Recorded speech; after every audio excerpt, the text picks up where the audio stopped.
सिर्फ एक बार क्या अक्कुम बक्कुम ने इस लड़की की जिंदगी को नरक बना दिया। मूवी के एंड सीन को देखने के बाद तुम्हारा यही रिएक्शन होगा, और भाई साहब। तो बिना समय गवाए डायरेक्ट करते हैं मूवी को स्टार्ट। तो मूवी स्टार्ट होती है जहाँ पर हमको ये बहनची दिखाई जाती है। इनको हम बुलाएंगे पूजा। तो पूजा होती है एक टीचर। तो पूजा यहाँ पर काफी अजीब सा बर्ताव कर रही होती है। उसको ऐसा लगता है कि कुछ हुआ है, बट उसको याद नहीं कि क्या हुआ। खैर पूजा, जिसका इस घर में उसके पति के अलावा कोई और नहीं होता है दूजा। इसके पति को हम बुलाएंगे सौरभ। तो सौरभ पूजा की लाइफ का होता है हीरो, बट सौरभ का डैमेज 100% और रिजल्ट होता है 0। साफ शब्दों में कहा जाए तो भाई को गन चलाना तो आती है, बट उसकी बुलेट से पूजा को चोट नहीं लगती। इनकी शादी को 4 साल हो चुके हैं, बट अभी तक पूजा का भटूरा नहीं फूला। और प्रॉब्लम सौरभ में है, पूजा में नहीं। जिसके लिए लोग क्या कर रहे हैं, खूब सारी मेडिसिन ले रहे हैं, बाबाओं के पास जा रहे हैं, तरह तरह के तरीके अपना रहे हैं, सिर्फ और सिर्फ एक बच्चे के लिए। खैर सौरभ काम पे चला जाता है और पूजा यहाँ पर बाथरूम में अपने कपड़े उतार रही होती है। उसको अपनी बॉडी में कुछ अजीब सा लगता है कि कुछ तो हुआ है भाई साहब, बट उसको समझ में नहीं आता। खैर यहाँ से सीन शिफ्ट होता है और हमको दिखाया जाता है सौरभ, जो कि एक हॉस्पिटल में जॉब करता है। और ये बंदा होता है सौरभ का दोस्त, जिसको हम बुलाएंगे मुरली। खैर तभी यहाँ पर आता है सांड जैसा पुलिस वाला। शक्ल से ही वो दिख रहा था हरामी साला। वो एक पेशेंट का रूम पूछता है सौरभ से, और रूम में पहुंचने के बाद ये बात करना चाहता है इस लड़की के पेरेंट्स से। इस पुलिस वाले को देखकर इस लड़की के माँ बाप की दुखी हो गई थी शक्ल। इस पुलिस वाले ने अंदर घुसते ही साथ सौरभ से बोला, चल निकल। तो इस लड़की के पेरेंट्स की आंखें हैं लाल और मुंह है जाम, क्योंकि इनकी छोटी सी बेटी के साथ हुआ था गलत काम। एक पुलिस वाला कहता है कि अगर आप इस मैटर को ज्यादा बढ़ाएंगे तो लाइफ टाइम गाली खाएंगे। इस मैटर को दबाओ और अपनी लड़की के भविष्य को बचाओ। यहाँ से हमको मालूम चलता है कि ये पुलिस वाला कितना लीचड़, हरामी और ब्लैक बोर्ड है। ये माँ बाप इमोशनल हो जाते हैं और एक्सेप्ट कर लेते हैं कि हाँ भाई साहब वो इस मैटर को नहीं बढ़ाएंगे। जाहिर सी बात है कि उस पुलिस वाले ने दूसरी पार्टी से पैसे खाए होंगे, तभी तो इन सीधे साधे लोगों को भड़काने आ गया। जैसे पुलिस वाला बाहर निकलता है, वो क्या नोटिस करता है कि सौरभ उसकी सारी बातें सुन लेता है। पर सौरभ की यहाँ पर फट जाती है कि ये पुलिस वाला तो बड़ा डेंजर है। वो कहता है सर मैं किसी को नहीं बताऊंगा कुछ भी। पुलिस वाला कहता है बेटा बता भी नहीं पाएगा तू, समझा। खैर अगले दिन हमारी पूजा अपने वर्किंग प्लेस में जाती है, यानी कि स्कूल में। वो एक स्पोर्ट्स टीचर होती है। वो यहाँ के गार्ड से पूछती है कि कल मैं आई थी कि नहीं। ये गार्ड कहता है हाँ आप आई तो थी, रात में मैंने आपके लिए तो गेट खोला था, आप रात तक यहीं पर थी। मैंने आपसे पूछा क्या हुआ, आपने कुछ बोला नहीं और आप चली गई। खैर पूजा भी स्कूल के अंदर वहीं पर जाती है जहाँ पर वो बच्चों को प्रैक्टिस कराया करती थी स्पोर्ट्स की। और पूजा को काफी अजीब सा लग रहा होता है यहाँ पर। खैर तभी यहाँ पर पूजा की एक दोस्त आती है जो कि पूरा टाइम टे टे टे टे करती रहती है। मुंह बंद ही नहीं होता है इस औरत का। बच्चा नहीं हो रहा ये कर लो, बच्चा नहीं हो रहा वो कर लो। अबे तुझे क्या दिक्कत है भाई। खैर आज के दिन पूजा और सौरभ जाने वाले हैं घूमने के लिए सौरभ की माँ के घर, जो कि एक टापू में है। यही औरत होती है सौरभ की माता जी, जो कि कहना तो नहीं चाहिए पर ऐसी लग रही है कि जैसे कि ये पन्नी बटोरती हो। अब माना कि किसी की शक्ल को बुरा नहीं कहा जाता, बट आप इन महिला को देखिए, क्या खूबसूरत से इनके बाल हैं, कैसे लग रहे हैं इनके हालात, पेड़ से भी ज्यादा कत्थई है इनके दांत, और ऊपर से मैडम जी फूफू भी करती हैं और इनका यहाँ पर रौला है। खैर सौरभ और पूजा यहाँ पर अपनी छुट्टी एंजॉय करते हैं। वो अक्कुम बक्कुम भी करते हैं, इसी उम्मीद में कि शायद उनके अक्कुम बक्कुम का रिजल्ट आ जाए और ये लोग 2 से 3 हो जाएं। बट कैसे हो जाए ये 3 जब सौरभ की खराब पड़ी है बीन। अक्कुम बक्कुम में शकुनी है, बॉडी से लगता भीम। फिर इनकी छुट्टी भी बीत जाती है और अभी लोग अपने नॉर्मल जिंदगी में वापस लौट जाते हैं, अपना काम करते हैं, एंजॉय करते हैं। वैसे इनकी लाइफ बहुत अच्छी है, मतलब एक दूसरे से काफी प्यार करते हैं, सपोर्टिव है, दोनों ही काम किया करते हैं तो दोनों ही घर चला लेते हैं, बहुत ही ज्यादा बढ़िया तरीके से रह रहे हैं। बस प्रॉब्लम एक ही है कि भाई पूजा का भटूरा नहीं फूल रहा।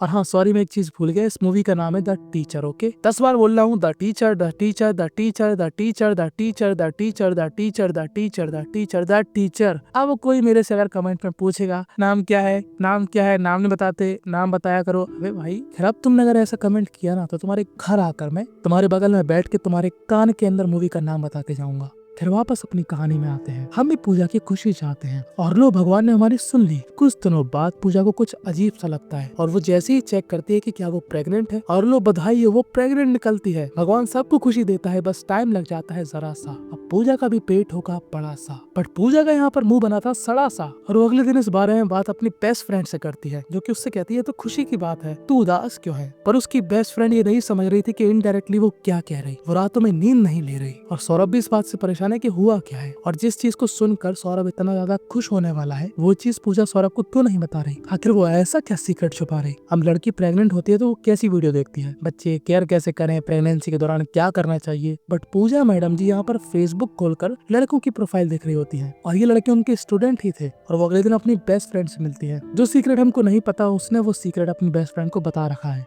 और उसकी बेस्ट फ्रेंड करिए अगर ऐसा कुछ है तो ये बहुत ही गलत है। खैर पूजा यहाँ पर स्कूल में होती है और दूसरी साइड सौरभ मुरली के साथ एंजॉय कर रहा होता है। वो यहाँ पर मदिरा पान कर रहा था और मुरली से पूजा के बारे में बात कर रहा था। खैर तभी यहाँ पर सौरभ जब अपनी अलमारी चेक करता है तो वो क्या देखता है कि यहाँ पर एक रिपोर्ट है। वो जैसे ही पढ़ता है ये रिपोर्ट उसके मन के अंदर हो जाता है खुशियों का विस्फोट, क्योंकि बच्चा ना होने का कारण उसको लग रहा था कि उसमें ही है खोट। पर इस रिपोर्ट को पढ़ने के बाद उसकी आंखों में आ गए खुशी के आंसू। वो रात में धीरे से लेट जाता है पूजा के बाजू। उसको लगता है कि पूजा उसको सरप्राइज देना चाहती है, इसलिए उसने नहीं बताया। पर पूजा के दिमाग में कोई और ही खिचड़ी पक रही है। पूजा अपना फेसबुक चेक कर रही होती है, जहाँ पर वो क्या नोटिस करती है कि उसके एक स्टूडेंट के भाई की शादी है और वो अपने पति से कहती है कि मैं अपने बहन के घर जा रही हूँ, मैं अकेले जाऊंगी और जल्दी आ जाऊंगी। सौरभ कहता है ठीक है। खैर पूजा जब वो शादी में जाती है तो वो जिस लड़के से मिलना चाहती है उसका नाम होता है सुधीर। सुधीर यहाँ पर काफी ज्यादा रिस्पेक्टफुली पूजा से बात करता है, उनका वेलकम करता है। दरअसल इसी की भाई की शादी होती है। खैर यहाँ पर एक कांड हो गया था जिसकी वजह से दूल्हे को हॉस्पिटल ले जाया गया। काफी रात हो गई थी। सुधीर यहाँ पर पूजा से कहता है कि मैं आपको छोड़ देता हूँ। पूजा कहती है ठीक है चल। पूजा यहाँ पर सुधीर से कार के अंदर तरह तरह की बातें बोलती है कि तुम लोग स्पोर्ट्स में काफी अच्छे हो, तुम लोग मेडल भी लाते हो हमारे स्कूल के लिए, वगैरह वगैरह। यहाँ पर एक टाइम पे सौरभ का कॉल आता है जहाँ पर पूजा कहती है कि हाँ मैं माँ के पास ही हूँ। तो सुधीर को ऐसा लगता है कि ये झूठ क्यों बोल रही है अपने हस्बैंड से।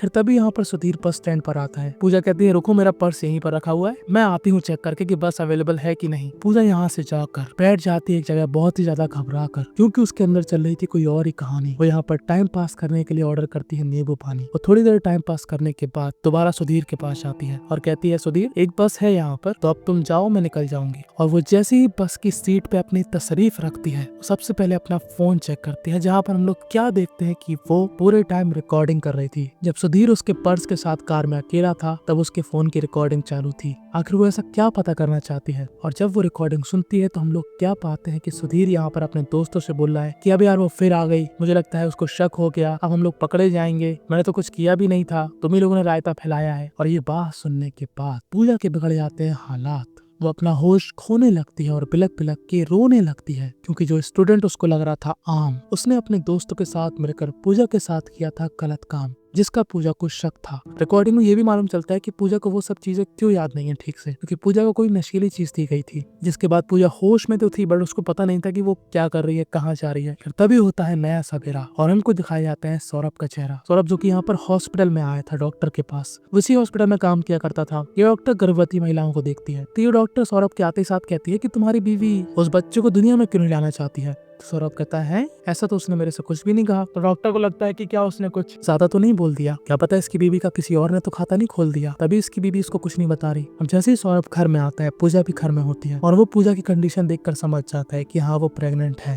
पर वो क्या छुपा रही। पूजा डिसाइड करती है कि वो उसको सब कुछ बता देगी। और अब पूजा बताती है कि उसके साथ स्कूल में क्या हुआ था। पूजा जो कि एक स्पोर्ट्स टीचर है जिसकी ड्यूटी है पूरे कमरे चेक कर लेना, कहाँ पर ताला लगा हुआ है, कोई बच्चा तो नहीं रह गया अंदर, और पूजा यही सब कर रही होती है कि तभी पूजा को यहाँ पर एक रूम में से आवाजें आती है। वो क्या देखती है कि उसके 4 स्टूडेंट यहाँ पर इंजॉय कर रहे होते हैं। पूजा कहती है कि बेटा अब घर जाओ, तुम लोग काफी ब्रिलियंट स्टूडेंट हो। तो यहाँ पर एक लड़का उसको मिठाई खिलाता है कि मैम ये मिठाई खाइए ना। वो यहाँ पर भरोसा करके मिठाई खा लेती है। जैसे वो मिठाई खाती है वो अपना होश गंवाती है और जैसे ही पूजा बेहोश हो जाती है इन 4 नीचों की नीच काम करने की हिम्मत बढ़ जाती है। और जब उसके साथ सब कुछ हो भी जाता है तो उसको समझ में नहीं आता कि अगर उसके साथ हुआ क्या है। वो चुपचाप से अपने घर चली जाती है। उसको अंदर कुछ महसूस होता है बट वो कुछ बोल ही नहीं सकती थी क्योंकि उसको पूरी तरीके से याद ही नहीं था। खैर इस पूरी कहानी को जानने के बाद सौरभ यहाँ पर बिल्कुल बेवकूफों की तरह रिएक्ट करता है। भाई तेरी बीवी के साथ गलत काम हुआ है, उसको तेरी हेल्प की जरूरत है। और सौरभ उल्टा उसी को उल्टी सीधी सुनाता है कि तेरा कैरेक्टर खराब है, तू क्यों नहीं ध्यान देती अपने ऊपर, तूने क्यों उनकी मिठाई खाई, फलाना ठिकाना। और उसको काफी शौक लगता है कि सौरभ उससे इस बात के लिए रूठ गया। सौरभ की तीखी बातें सुनकर उसका दिल टूट गया। ऐसे में पति का फर्ज बनता है कि जो उसकी बीवी के साथ गलत हुआ है वो उसको इंसाफ दिलाए। पर सौरभ यहाँ पर सोच रहा था कि वो इस मुद्दे को कैसे दबाए। वो मुरली को भी ये बात बताता है और मुरली जब पूजा को समझाने जाता है तो पूजा की हट जाती है कि साला ये मुझे बताया कि क्या करना है, चल निकल यहाँ से। अब पूजा आखिर में रोते हुए ये बात सौरभ की मम्मी यानी कि अपनी सासू माँ को बताती है। उसकी माँ को ये जानकर काफी दुख लगता है। वो कहती है कि बेटा तू वही कर जो तेरा मन चाह रहा है, ले अपना बदला। और सौरभ की माँ सौरभ से काफी बुरी तरीके से बात करती है कि साले तेरे जैसा नीच इंसान मेरा बेटा हो ही नहीं सकता, तेरी बीवी के साथ इतना बड़ा कांड हो गया और तू कह रहा है उस मैटर को दबा दो।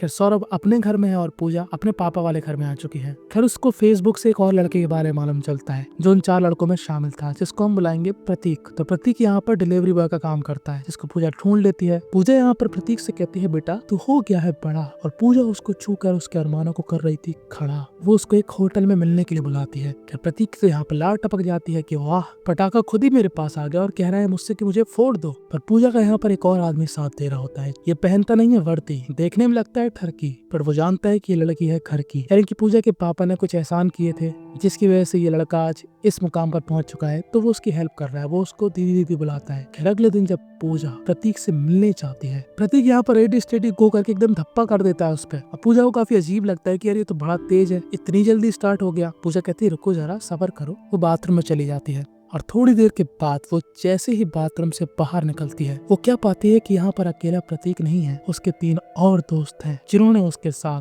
गलत काम किया था, जिनमें से हम लोग एक सुधीर से तो पहले मिल ही चुके हैं। सुधीर यहाँ पर कहता है साली कुतिया इतना मारूंगा कि उखाड़ दूंगा तेरी चुटिया, तू नहीं चाहती ना हम लोग रहे खुश, हम लोगों का पीछा कर रही है बन के जासूस। उस दिन जो हुआ सो हुआ, वो मैटर अब नहीं बढ़ेगा। ये रही आपकी फोटोज सब डिलीट कर रहा हूँ, ये रही वो पेन ड्राइव जिसमें आपकी वीडियो थी, इसको भी लो तोड़ के फेंक दिया। अब आप अपने रास्ते और हम लोग अपने रास्ते। पर प्रतीक भाई साहब का अलग ही मूड है, वो अभी भी नहीं मान रहा। पर सुधीर यहाँ पर परिस्थिति की गंभीरता को जान रहा, वो कहता है मैडम को जाने दो। खैर हमको लगता है पूजा बेचारी लाचार से यहाँ से चली जाएगी, पर नहीं, पूजा इनका दरवाजा बंद करके कुत्ता बनाएगी। क्योंकि जैसा कि मैंने आपको बताया कि पूजा एक स्पोर्ट्स टीचर है, वो नान चाकू चलाना भी जानती है। वो इन चारों का मार मार के ऐसा भूत बनाती है कि भाई क्या ही बताऊं। और जैसे ही 2 लोग यहाँ से भागने की कोशिश करते हैं, बाहर होता है वही ठरकी पुलिस वाला, वो भी इनकी मरम्मत करता है, पूजा भी इनकी मरम्मत करती है और आखिर में इनके ऊपर बड़े बच्चों वाले पटाखे लगाकर पूजा इनका सुहा करके चली जाती है। यानी कि इन चारों का हो जाएगा चूरा और पूजा का हो गया है बदला पूरा।